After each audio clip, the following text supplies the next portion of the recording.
Greetings to the students in the Jesus and the Gospels class here at Southeastern University. This is the beginning of our class. Tomorrow, March the 8th, of course, is the official beginning of class. I am your instructor during these 8 weeks, these 4 modules, and I am so much looking forward to being with you. My name is Dr. Larry Asplund, and it is my honor and my joy, really, to share this time with you. I just wanted to do kind of a quick introduction, and then we'll jump into an overview of Module 1 this evening. As you know, the course description is as follows. This course studies the life and teachings of Jesus as recorded in the Gospels in the light of the historical, cultural, geographical setting. In other words, in the light of its actual setting. Of the first century, the course emphasizes the major events of the life of Jesus and his central teachings. So the professor may overview all of the Gospels or emphasize one or more of them in this course. Well, you know, the beautiful thing about online learning is that, first of all, it doesn't depend on me to design content, since that has already been done for us.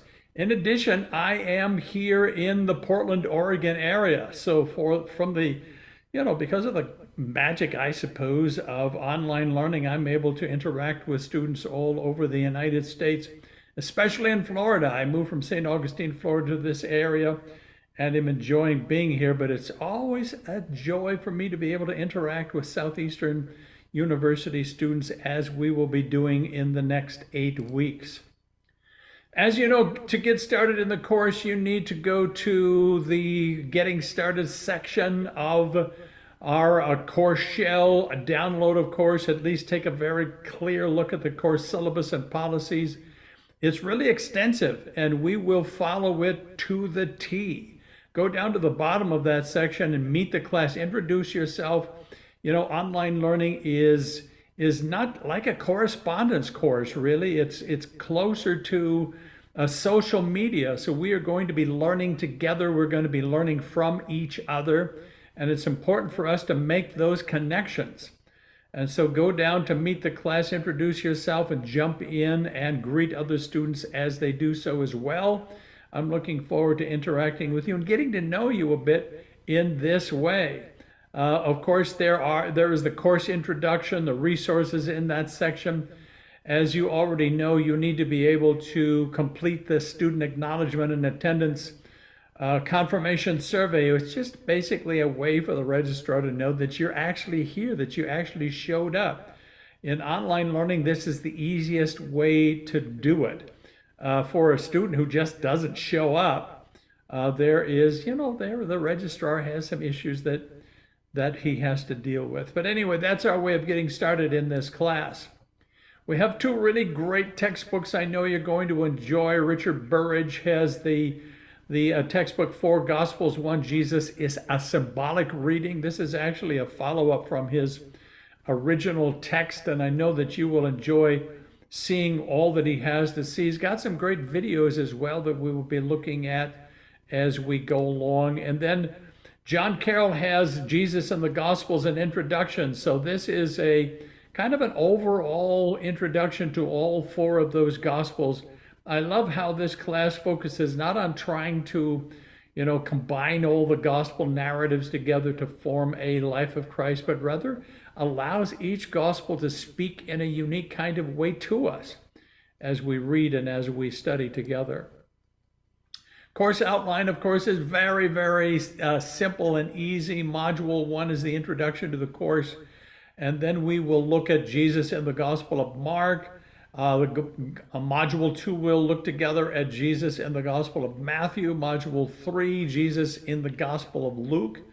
And Module 4, Jesus in the Gospel of John. What a wonderful opportunity.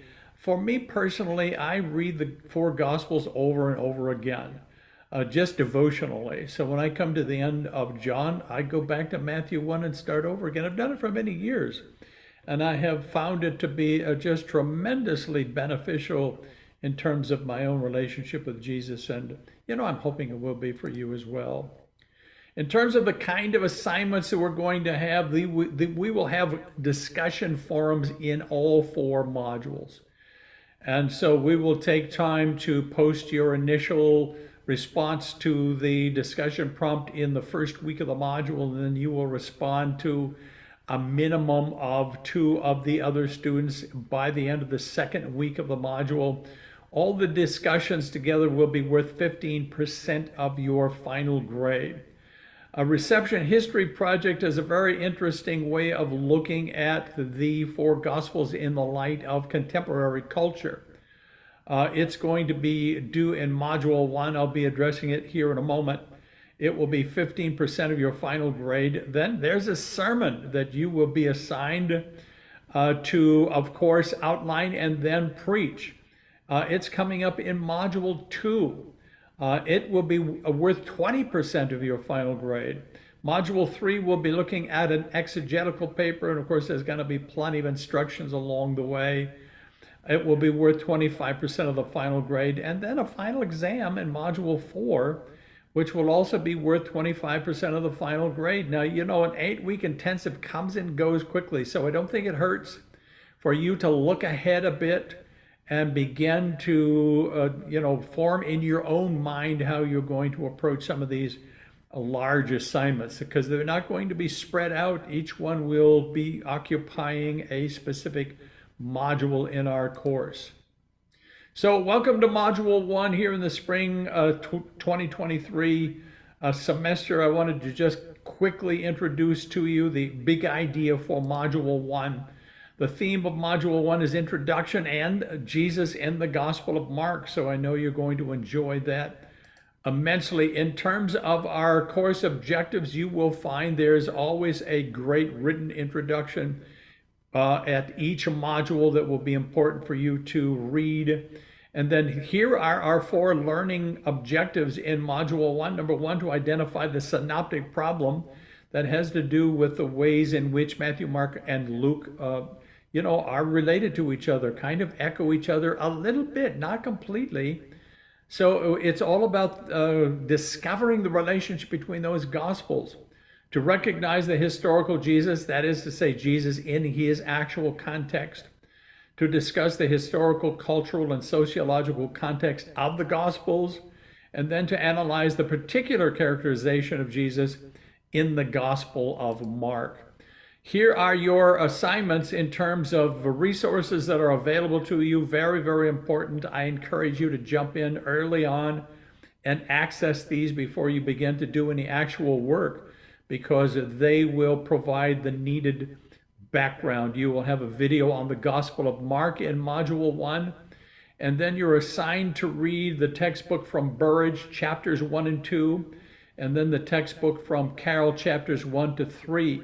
Also some really great supplementary resources for you in Module 1, both videos, one called 4 Gospels, 1 Jesus from Burridge, and one called What is the Synoptic Problem? So obviously these will end up, they're not assigned to you per se, but they'll end up being very, very important when it comes to doing the work that you will be needing to do. So here are your graded assignments. As you know, every module will have a graded discussion forum. Be sure to download the discussion forum rubric and take a look at it. It will be the basis for your grade in all 4 assignments for the discussion forum. Our first discussion prompt is this: after completing the assigned reading, read the entire Gospel of Mark in 1 sitting. While reading the Gospel of Mark, pay special attention to Jesus. What actions does he perform? What emotions does he demonstrate? Did Jesus do anything that surprised you? Did Jesus do something that makes you feel uncomfortable? You know, Mark is more focused on action, on the specific ways in which Jesus's ministry worked itself out. There's less teaching, but more action in Mark, which, can be an excellent gospel for new converts, in fact, to jump in and read. The initial post this week is going to be by way of a video, no longer than 60 seconds. It will be due at 11:59 p.m. Eastern Daylight, because, March the 12th, we're going into daylight savings time. So 11:59 p.m., March the 14th, Eastern Daylight Savings Time. And then you will be asked to reply to the post of at least 2 other students. This one due by 11:59 p.m., March the 21st. obviously Eastern Daylight Savings Time. So read the instructions very specifically, because the rubric will guide me when it comes to grading your participation in the Module 1 discussion forum. And then we have another really interesting assignment in Module 1, the Reception History Project, Jesus in Popular Culture. So your assignment is to apply the message of the Gospels to the contemporary church and to Christian life. And the prompt for your study is that Jesus is a figure who has been portrayed throughout history in a variety of ways.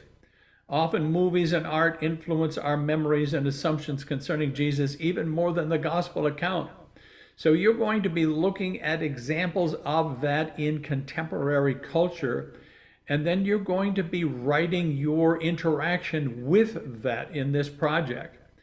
So be sure to download the reception history rubric first of all. Again, that will guide me in my grading. It should guide you in your study and in your writing.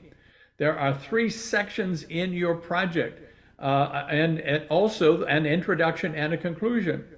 So sections 1 and 2 are really the meat of the project. Section 1 is an overview of the cultural presentation you have chosen. So you're going to look about you into contemporary culture, and you're going to find an example that could be related then to at least one of the Gospels. This section needs to be at least 500 words. Section 2, then you're going to connect what you have discovered to one of the 4 Gospels specifically and explain how you feel that connects, also at least 500 words. And then section 3 is your personal critical reflections on what it is that you discover, the connections that you made, etc. And so this great project is going to be due again 11:59 p.m. March the 21st. That's the end of week 2 of Module 1, of course, Eastern Daylight Savings Time. Finding contemporary examples, fortunately for us, of Jesus in the Gospels has become easier. I don't know if you've been able to watch any of the episodes of The Chosen. I have enjoyed it immensely, and I think they've done a great job not only presenting Jesus, but the disciples, their relationships with one another, with Jesus in an authentic culture. It's not a commentary on the Gospels. It's just an attempt to make an authentic presentation. And so, we have increasing numbers of possibilities for us to make the connection with Jesus, and I think that's going to increase over time. So we're going to be able to get started in Module 1 in a wonderful kind of way. Of course, I'm going to be available to you at all times. Never hesitate to email me your questions. If you run into a difficulty, let me know so I can find out how I can help you. It's just going to be a great study, and it's my honor and my privilege to share this learning experience with you. So God bless you, everybody. Just have a great Module 1.